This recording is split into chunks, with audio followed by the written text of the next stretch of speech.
Bom dia, Escola de Profetas. Bom dia.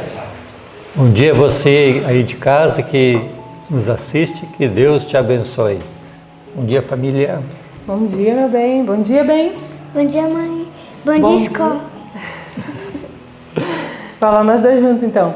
1, 2, 3 e... Bom dia, escola! E agora um bom dia para o pessoal de casa.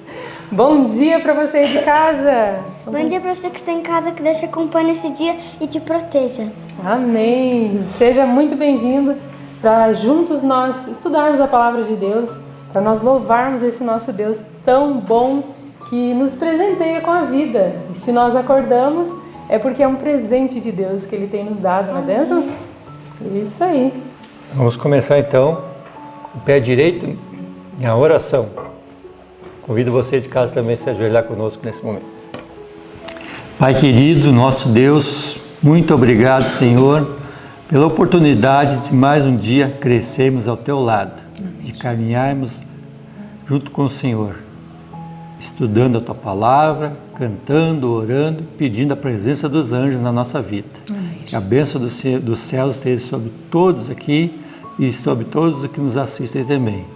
Nós rogamos essas bênçãos e desde já agradecemos no nome de Jesus. Amém. Amém, Senhor.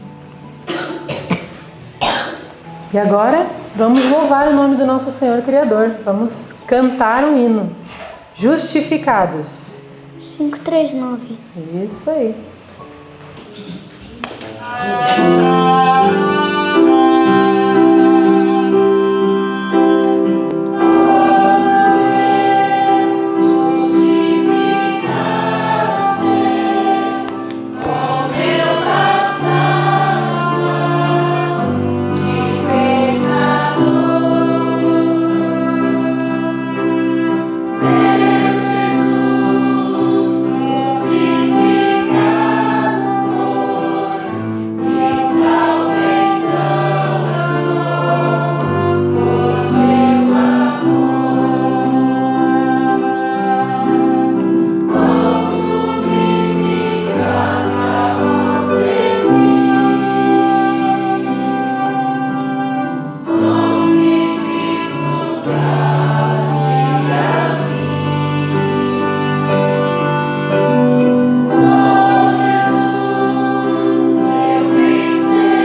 Muito bem, depois de cantarmos esse hino, justificados, agora nós vamos gravar a palavra de Deus no nosso coração. Qual é o texto, Benjamin? Gálatas 1, do 6 ao 9. Então vai lá, pega essa Bíblia aí e decora conosco esse texto. Vamos lá então? No 3 nós começamos. 1, 2, 3. Gálatas 1, do 6 ao 9. Maravilho-me de que tão depressa passasseis daquele que vos chamou a graça de Cristo para outro evangelho, o qual não é outro, mas há alguns que vos inquietam e querem transtornar o evangelho de Cristo. Mas, ainda que nós mesmos, ou o anjo do céu, vos anuncie outro evangelho, além do que já vos tenho anunciado, seja anátema. Assim como já vô-lo dissemos, agora de novo também vô-lo digo. Se alguém vos anunciar outro evangelho, além do que já recebestes, seja anátema. Gálatas 1, do 6 ao 9. Gálatas 1, do 6 ao 9.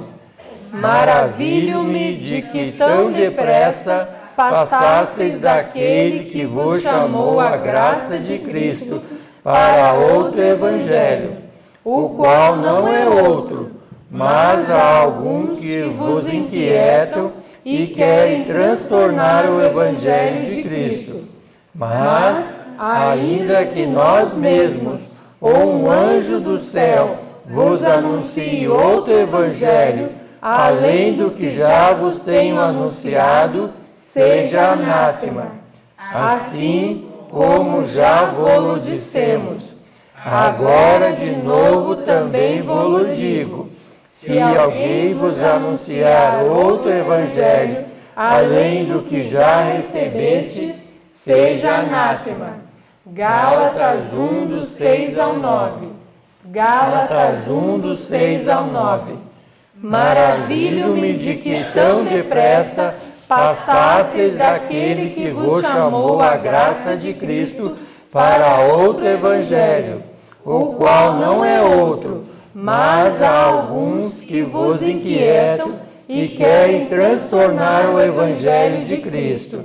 Mas, ainda que nós mesmos, ou um anjo do céu, vos anuncie outro evangelho, além do que já vos tenho anunciado, seja anátema. Assim como já vô-lo dissemos, agora de novo também vô-lo digo. Se alguém vos anunciar outro evangelho, além do que já recebestes, seja anátema. Gálatas 1, do 6 ao 9.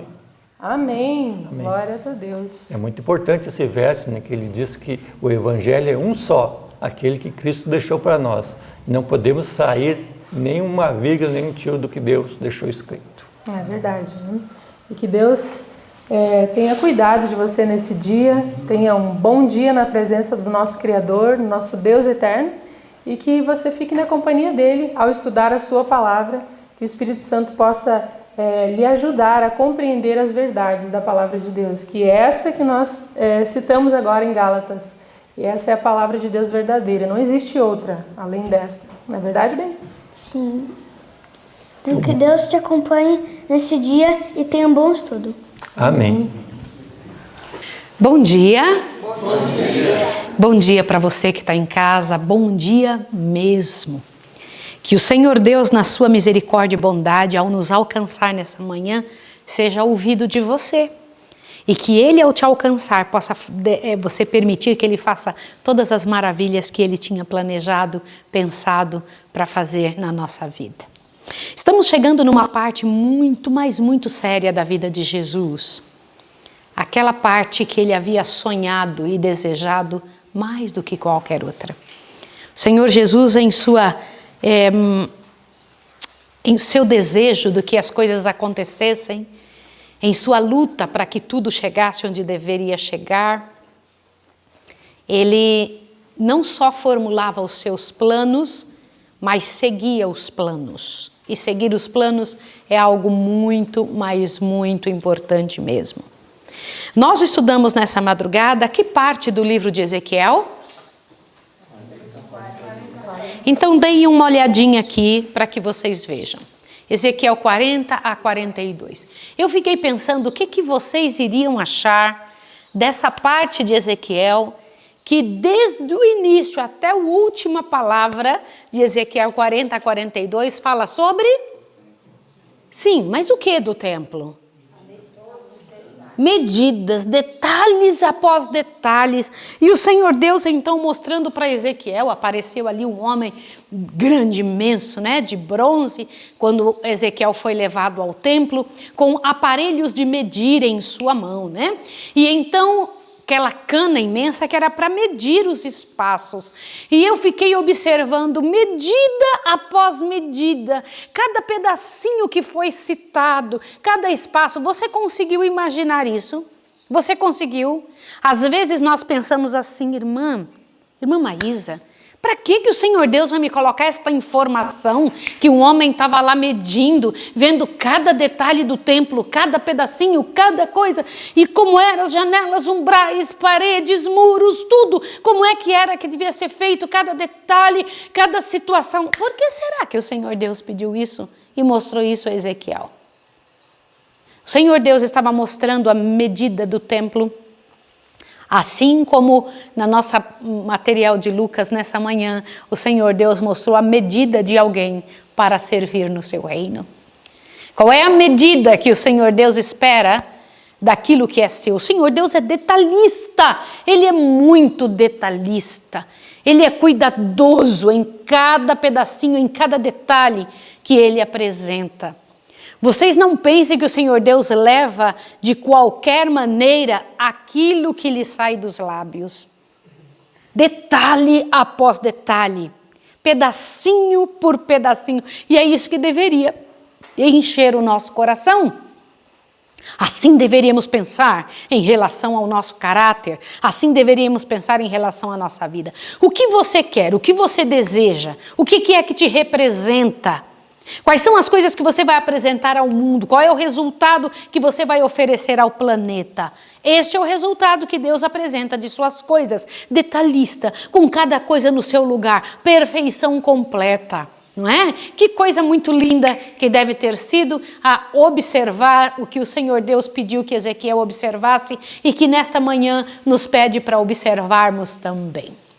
Nós estamos no capítulo 60 do Desejado de Todas as Nações. Falta pouco agora, muito pouco, para terminar o livro Desejado de Todas as Nações, um dos livros mais bonitos da história da Bíblia. E eu queria que você abrisse a Bíblia em Mateus, por favor. Eu sei, nós estamos em Lucas. Mas, por favor, abra sua Bíblia em Mateus, capítulo 20, por favor, e observe a descrição que foi feita do que encontramos em Lucas 18, né? A mesma coisa que você vai ver em Mateus capítulo 20. Por favor, abra você aí em casa a sua Bíblia e acompanhe comigo esta posição. Diz o seguinte a partir do verso 17, o que o Senhor Deus tem ali. Quando estavam para subir a Jerusalém, Ele chamou à parte quem? Os 12. Os 12 discípulos. E enquanto caminhavam, lhes disse: vamos para Jerusalém. Lá, o Filho do Homem será entregue aos principais sacerdotes e aos escribas. Eles o condenarão à morte, o entregarão aos gentios para ser escarnecido, açoitado, crucificado. Mas no terceiro dia ele ressurgirá. Vamos ver esta mesma informação em Marcos 10. Marcos apresenta a mesma informação. Os evangelhos vão apresentando as informações e cada um daqueles que foram escrevendo vão trazendo um detalhezinho que nós não tínhamos observado.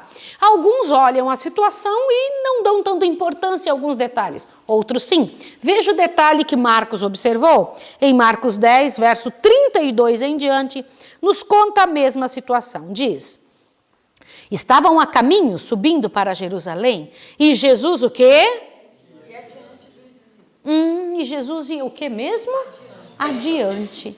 Nunca aconteceu na história da vida de Jesus que ele fosse adiante de nada.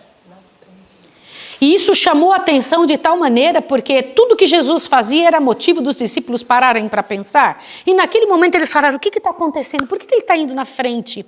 O que acontece com o nosso Senhor que ele está caminhando sozinho na frente? Parecia pensando. E eu vi no livro Desejado Todas as Nações que ele ia muito feliz. Sim ou não?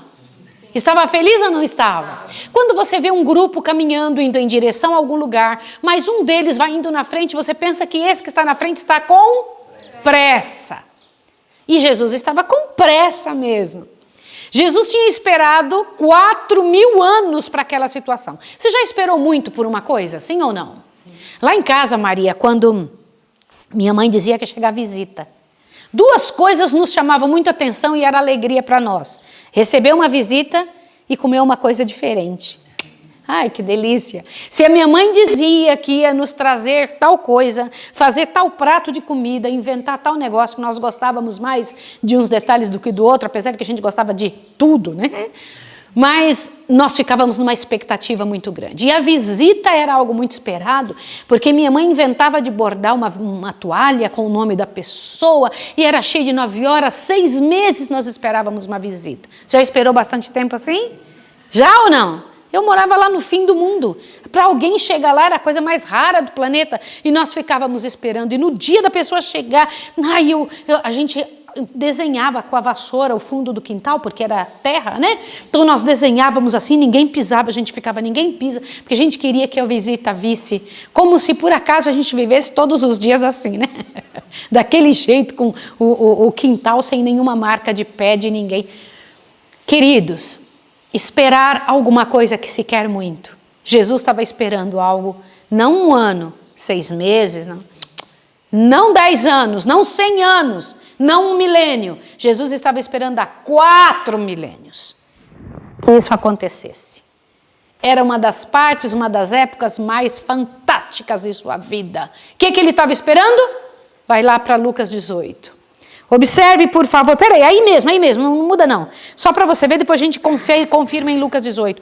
Em Marcos 10, verso 32, diz que Jesus ia à frente. E ainda continua o texto dizendo, e eles se maravilhavam e seguiam-no atemorizados. Estavam com medo, porque falaram, o que acontece? Porque Jesus está indo na frente sozinho. Tornando a tomar consigo os 12, começou a dizer-lhe as coisas que deveriam sobrevir brevemente. Aí o que ele disse que ia acontecer? O que ele estava esperando durante 4.000 anos? Estamos subindo a Jerusalém. Lá, o Filho do Homem será entregue aos principais sacerdotes e aos escribas. Condena-lo à morte e o entregarão aos gentios, que escarnecerão dele, o açoitarão, cuspirão nele e até o matarão. Mas e então falou a última frase, que deve ter estremecido o inferno. Mas no 3º dia... Posso comentar uma coisa com você? Isto era... Vai lá agora para Lucas 18. Corre lá. Lucas 18. Que gostoso é você ver a maneira como cada um dos expositores, escritores da Bíblia comenta o mesmo assunto. Em Lucas 18 você encontra a mesma cena. Agora, Lucas ele traz algum detalhezinho e dá mais importância a outro. Lembrando que lá em Ezequiel, o Senhor Deus media cada medida, cada detalhezinho, Vamos dar uma olhadinha qual é a medida do Senhor ao trabalhar nesse texto. Verso 31. Tornando a tomar consigo os 12, disse então, subimos a Jerusalém, e se cumprirá no Filho do Homem tudo o que os profetas escreveram, ele há de ser entregue aos gentios.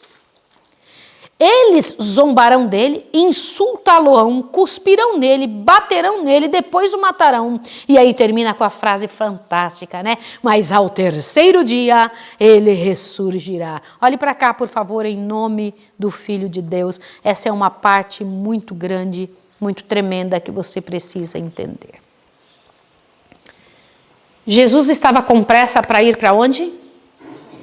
Jesus estava vindo de Jericó, tá bom? Era o caminho de Jericó para Jerusalém. E então o Senhor Jesus está ali caminhando, imagine a cena, Jesus caminhando ali com os discípulos, pode passar um próximo aí, e ele está indo, e ele está comentando, quando ele está andando e os discípulos atrás, o que está acontecendo com o mestre, o que está acontecendo? Aí Jesus pega, alcança os discípulos de novo, e ao alcançar fala, olha, a gente está indo lá para Jerusalém, mas lá vão me bater, vão me cuspir, vão arrancar minha roupa, vão me estraçalhar, e Jesus está falando isso com a cara bem triste, né? É isso que diz o desejado? Jesus está falando isso com que aspecto? Com alegria. Lá vai acontecer o que eu estou esperando há tantos anos. Vem cá, mas isso parece uma loucura. Se hoje eu pegasse um paciente que me dissesse um negócio desse, eu ia ficar, puxa, que tipo de enfermidade é essa? Qual era a enfermidade de Jesus? O que era que Jesus tinha de sobra, que fazia ele correr, porque a coisa que ele mais queria, que ele mais desejava, que ele ansiou, que ele tinha feito este plano, esta parte do plano antes da criação do mundo. Se você tivesse certeza absoluta que você iria morrer num certo local, você iria lá? Tire da sua cabeça qualquer hipótese que Jesus foi pego de surpresa. Elimine a possibilidade de que alguém fez uma armadilha para ele, e então pegaram ele, mataram, bateram. Não foi isso, não. Isso fazia parte de um plano celeste. Aliás, Jesus não foi para Jerusalém só vindo de Jericó. Jesus partiu para Jerusalém mais do que 4.000 anos daquela data. Jesus não saiu para Jerusalém, para a cruz do Calvário, em direção à morte, quando Adão tocou naquela fruta que Eva trouxe. Não foi, não. Jesus foi para Jerusalém, olhando, indo em direção daquela cruz, imaginando você sentado num banco da igreja, você em casa, assistindo, lutando, querendo. Ele te imaginava, falava, eu preciso salvar essa pessoa, é a coisa que eu mais quero. Eu não me importo com o que aconteça, eu quero que aconteça, eu quero que vá, eu quero buscar, eu quero salvar. Foi isso que Jesus fez. E quando ele conta isso para os discípulos, ele conta todo feliz, né?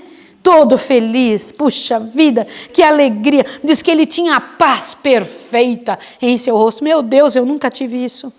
A paz perfeita. Que coisa tremenda. Filhos, o reino de Deus está às portas, né? Está às portas. Mas acontece um negócio interessante após esse momento. O que aconteceu? O que aconteceu, queridos? Entende nada. Os discípulos ficam, vem cá. Primeiro porque quem é que fica feliz se vai morrer? Segundo, que reino é esse? Que ele tinha prometido tantas vezes para nós. Ele tinha dito tantas vezes que se você me seguir, você não vai ter só 1000 vezes lá, você vai ter 100 vezes mais aqui. 100 vezes mais do que um barco é o quê, né? Pensem bem, 100 vezes mais do que ser pescador. Ele ficava pensando que grandioso, que reino é esse que o Senhor estava para instituir, do qual eles estavam fazendo parte e tinham sido chamados para isso.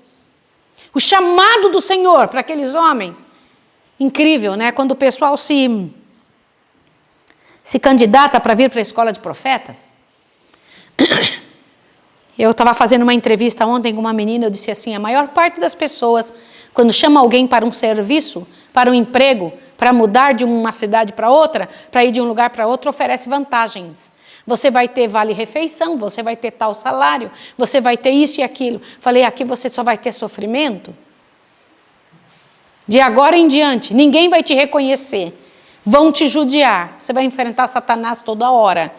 E ele vai bater no seu rosto e vai judiar a sua vida. Ainda quer? Ela fez com a graça de Deus, né? Eu falei, é só com a graça de Deus mesmo, minha filha. Mas esse é o quinhão. Essa é a lei do novo reino. Essa é a lei do novo reino. Quem aceita esse reino, aceita as condições. Quem aceita esse reino, aceita o que é, que ali tem. Mas algumas pessoas não entendem isso. Acham que seguir a Jesus é ver seus problemas todos resolvidos. É ver todas as coisas sendo ajustadas e acertadas segundo o modelo desse mundo. Porque o modelo desse mundo não é o modelo do céu. Quer ver uma coisa interessante? Lá vem vindo a mãe de quem? Tiago e João. Eita, lá vem ela correndo como toda boa mãe, ela estava envolvida em ajudar Jesus, né? Os bens dela, que eram gente pobre, sempre tinha dado para Jesus, porque ela acreditava. Quando você acredita, você investe. Então ela acreditava no reino, sim ou não? Ela acreditava. Aí olha o que acontece. Ela chegou ali para Jesus, falou: Senhor, eu quero te fazer um pedido. Senhor, eu quero fazer um pedido para o Senhor, hein? Está chegando a hora do teu reino. Ai, por favor, o que você quer que eu te faça? A mãe respondeu: dize que estes meus 2 filhos se assentem, um à tua direita e outro à tua esquerda, quando vieres, né? Quando estiveres no teu reino. O que significa sentar à direita e à esquerda no reino do mundo? Rápido, pensem, me responda.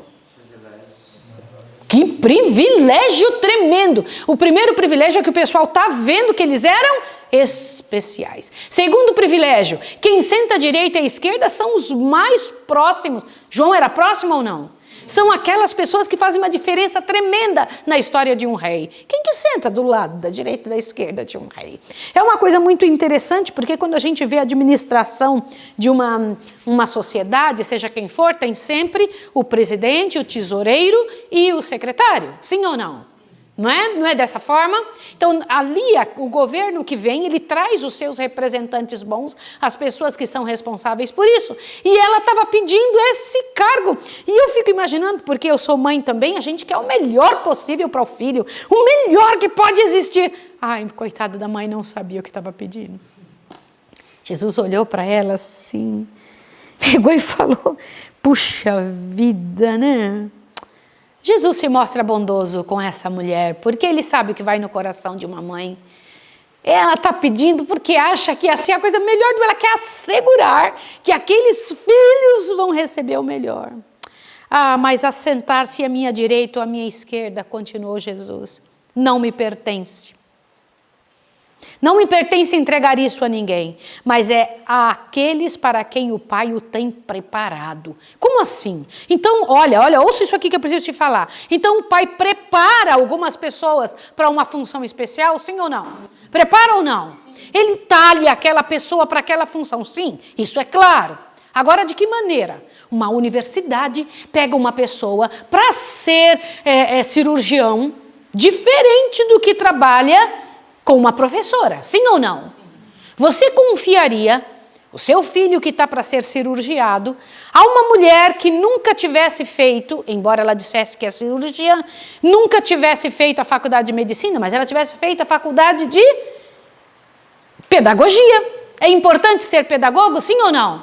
Então, vou entregar, vem aqui e opera meu filho. É assim? Sim ou não? Por que não? Porque a gente sabe que existem funções determinadas para certos tipos de preparo. Qual era o preparo para quem assentar-se à direita ou à esquerda? Para pensar em nome de Jesus. Olha, no reino de Deus não se obtém posições por favoritismo. Louvado seja Deus. Aleluia! Eu me lembro que quando eu estava no internato, eu observava as outras pessoas que estavam ali, os outros alunos, e na minha época existiam alunos de 3 categorias principais. Eram os alunos industriários, que eram alunos que trabalhavam dentro do colégio para conseguir estudar. Então, a gente chegava 1 ano, 6 meses antes na escola, e então trabalhávamos para a nossa manutenção. E então acumulávamos horas. O que são horas? Você trabalhava o tanto do dia e acumulava algumas horas para quando você fosse estudar. Compreende o que eu estou lhe dizendo? Sim ou não? E isso era feito. Então, eu era uma dessas alunas que os pais não tinham condição de pagar. Existia um outro grupo de alunos que pertencia a esta segunda classe de pessoas, que eram chamados os semi-industriários. Os pais pagavam a metade ele trabalhava, tinha as férias livres. Quando que o industriário não tinha férias nem dia algum livre, né? Por quê? Porque ele tinha que trabalhar e acumular horas para o tempo. Os pais do semi-industriário pagavam as suas férias e pagavam metade do seu trabalho. E tinha também os regulares. O que eram os alunos regulares? Eram aqueles que trabalhavam 2 horas por dia e que nunca dava 2 horas. Eu nunca vi nenhum deles trabalhar 2 horas. Mas os pais pagavam 100%. Eram os 3 grupos de pessoas que tinha dentro da escola. E eu me lembro que haviam privilégios na escola. Sempre houveram entre os seres humanos assim. E os privilégios eram dados para quem? Eu dou um prêmio para vocês saberem. Quais eram os privilégios que tinha? O melhor trabalho, o melhor emprego, a melhor situação. Quais eram os melhores? Para quem se dava os privilégios? Para o grupo 1, 2 ou 3? Hã? Para os regulares. É isso que nós sempre pensamos que se faria. Mas eles não faziam isso. O diretor da escola dizia assim: vocês só vão trabalhar aí alguns minutos, porque eu sei que vocês fogem do trabalho. Então o trabalho mais difícil vai ficar na mão de vocês. Eu nunca mais pude me esquecer disso. E eu ficava olhando e falava, nossa, que coisa, né? Que tremendo essa posição do professor Early Pazinato Linhares, que era o diretor do colégio onde eu estudei. Mas o Senhor Deus diz que no reino dele não tem favoritismo. Tinha um menino lá que era dono, o pai dele era dono da Transbrasil, uma empresa aérea. Transbrasil, eu nunca me esqueço disso. Eu ficava, puxa, eu nunca tinha andado de avião, né? Andar de avião deve ser tão... Empresa aérea, não é não? E eu me lembro que eu vi esse menino com uma enxada na mão, puxando ali o mato de tudo que era canto. Eu falava, olha só, não, favoritismo não, né? Não são alcançadas nem recebidas por uma concessão arbitrária. São resultado do quê? Do caráter. O trono e a coroa são os penhores de uma condição atingida, são os testemunhos da vitória sobre o próprio eu, por meio de nosso Senhor. Ai, gente, isso é uma coisa tremenda, tremenda, tremenda. Então, para estar à direita ou à esquerda, para fazer parte do reino, são detalhes do caráter. E eu queria que agora, você que está me ouvindo, pensasse no seu caráter. O que a gente pensa? Nós somos moldados pela sociedade falida ou pelas leis do novo reino? Quais eram as leis do novo reino? Todo reino, quando vai se estabelecer, precisa mostrar quais são as leis. Jesus estava falando, aqueles que vão se sentar comigo, que vão estar comigo, têm que aprender que é exatamente o contrário do que a sociedade pede. Totalmente o contrário. Entre vocês, o maior é o que manda. No meu reino, o maior é o que serve. Nossa, diametralmente contrário. Sim ou não? Aqui no mundo, o mais bonito é o que é o lindão por fora. Você não vê o tamanho das unhas que o pessoal coloca hoje? Seios postiços, bumbum postiço, cabelo postiço, dente postiço, cílio postiço, tudo postiço. Sim ou não? Sim, mas não consegue colocar lá dentro nada postiço. O reino de Deus, o que é mais bonito é o que está por dentro, não por fora. Não é só por fora. Por fora tem que estar bonito também. Porque o de dentro tem que aformosear o que está por fora. Não é grandioso? Sim ou não? Isso é muito grande. E isso foi o que Jesus estava dizendo. Eu vou falar uma coisa para vocês. No meu reino, não é como vocês veem.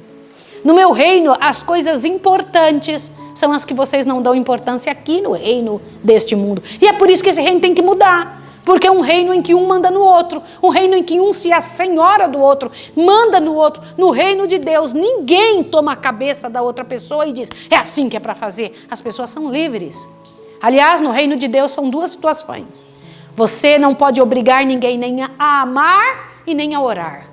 No reino de Deus, só se aceita isto, abre bem seu ouvido, se for voluntário. Isso é grandão. Grandão. Por que Jesus está dizendo isso? Em questões de consciência, a alma deve ser deixada livre. Ninguém deve controlar o espírito do outro, julgar por outro ou prescrever-lhe o dever. Deus dá a toda a alma liberdade de pensar e seguir suas próprias convicções. Cada um de nós dará conta de si mesmo a Deus. Ninguém tem o direito de imergir na individualidade um do outro. Em tudo quanto envolve princípios, cada um esteja inteiramente seguro em seu próprio ânimo. No reino de Cristo não há nenhuma orgulhosa opressão, nenhuma obrigatoriedade de costumes. Os anjos do céu não vêm à terra para mandar e exigir homenagem, mas como mensageiros da misericórdia, a fim de cooperar com os homens e erguer a humanidade. Olha para cá agora, nós precisamos terminar isso aqui com chave de ouro. Enche teu coração agora no que você vai ouvir. Presta atenção. Quando a mãe dos meninos, dos 2, tinham pedido isso, Os outros ficaram bem bravos. Que pedido é esse? Oh, que coisa feia. Mas eles mesmos estavam? Eles queriam para eles essa posição. Cara de pau foi pedir primeiro, ó. Foi lá, né? Pedir primeiro. Que coisa feia. Estavam de novo envolvidos no sentido de quem é o maior. Quem que é o maior? Quem que é o maior? Quem que é o maior? Que coisa terrível. Jesus falou, não, não é dessa forma. Não é dessa forma. Exatamente, cada um deles buscava para si mesmos aquilo que estavam condenando externamente. Qual era a medida do coração desses discípulos? Se precisasse pegar uma cana para medir, que medida daria dentro do reino de Deus? Entrariam lá? Entrariam? Que pena, irmãos. Mas o desejo do Senhor para a sua igreja, para seu povo, para aqueles que lhe pertencem, é aquilo que termina o desejado de todas as nações, mostrando, e aquilo que aconteceu com a igreja primitiva, quando o Espírito de Deus desceu sobre ela. O que é? Vamos ver? Os princípios e as próprias palavras do ensino do Salvador permaneceram em sua divina beleza na memória do discípulo amado. Até seus últimos dias, a preocupação do testemunho do apóstolo às igrejas era: esta é a mensagem que ouvistes desde o princípio, que nos amemos uns aos outros. Conhecemos a caridade nisto, que ele deu a sua vida por nós e nós devemos dar a vida pelos irmãos. Olha a medida que agora João demonstra, a medida, avante. Era esse o princípio que dominava a igreja primitiva. Depois do derramamento do Espírito Santo, era o coração e a alma dos que criam. E ninguém dizia que coisa alguma que possuía era sua própria. Nem havia entre eles necessitado algum. E os apóstolos davam, com grande poder, testemunho da ressurreição de Jesus Cristo. E em todos eles havia abundante graça. Bendito seja o teu nome, Senhor. É isso. Vem cá, Rebequinha, vem cá. É isso que eu espero para a nossa vida. É isso que Deus espera para a sua vida, para a sua história, diante do trabalho, daquilo que o Senhor Deus quer que aconteça, do trabalho dele, da situação que ele espera que aconteça no coração dos seus filhos. Essa é a medida que o Deus eterno espera que aconteça. Que nosso coração esteja limpinho, que nós não venhamos pensar nas leis deste reino falido deste mundo, mas sim nas leis do novo reino, Senhor, onde o Senhor nos ensina a lidar, trabalhar, lutar pelas outras pessoas, e que cada um considere o outro superior a si mesmo, que nós venhamos repartir os bens que o Senhor tem nos confiado, que nós venhamos, Pai de amor, lutar pelas pessoas da maneira como o Senhor tem lutado por nós. Abençoa essa pessoa que está em casa, tenha misericórdia, Senhor Deus, de nossa história, curta história, falta pouco tempo para Jesus voltar. Em nome de Jesus, nos abençoe. Amém, Senhor. Amém. Um abraço.